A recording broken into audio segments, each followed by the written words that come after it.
Good morning, folks. The sun is waking up a bit here. We've got sunspots, some small solar flares, peripheral activity, and also another day of amazing news articles, so let's get to it. We're starting at spaceweathernews.com. We're looking at a not-so-calm last 24 hours on our star. We see activity incoming at the active region, but also across the Earth-facing disk.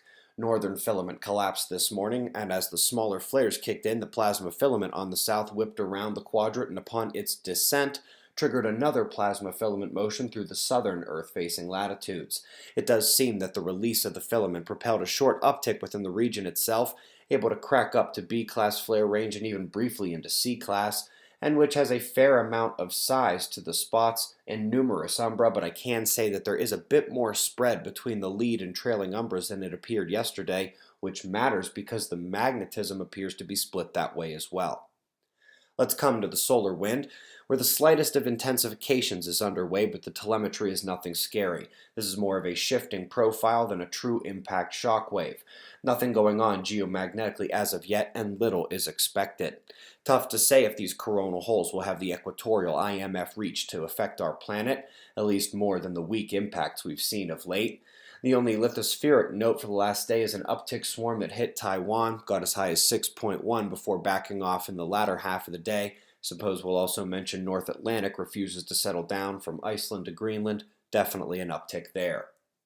On to the case of the disappearing star, but here, the mystery solved leads to more unanswered questions.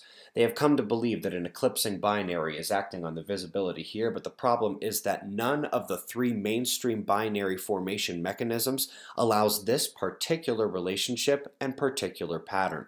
Models and math are essential, but the visible observations of the real universe trumps the models. Up next, modified Newtonian dynamics is one of many dark matter alternatives that have been popping up these days given the fact that nobody can find dark matter.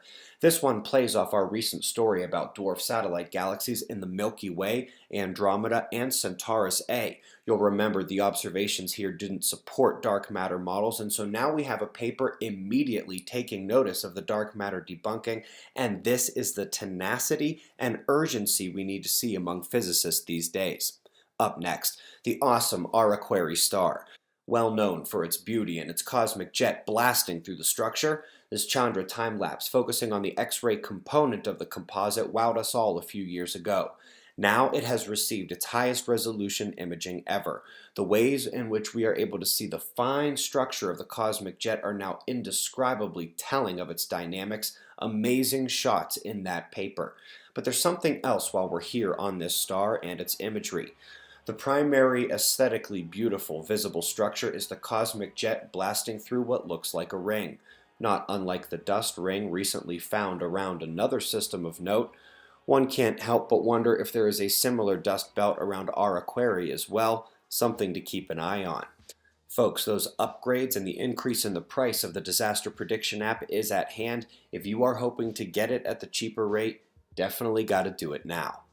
If you missed last night's recap video, we hit a lot of important topics. We greatly appreciate your support. We've got your wind maps and shots of our star to close. We'll do this all again tomorrow right here, but right now it's 4:20 a.m. in the new Valley of the Sun. Eyes open, no fear. Be safe, everyone.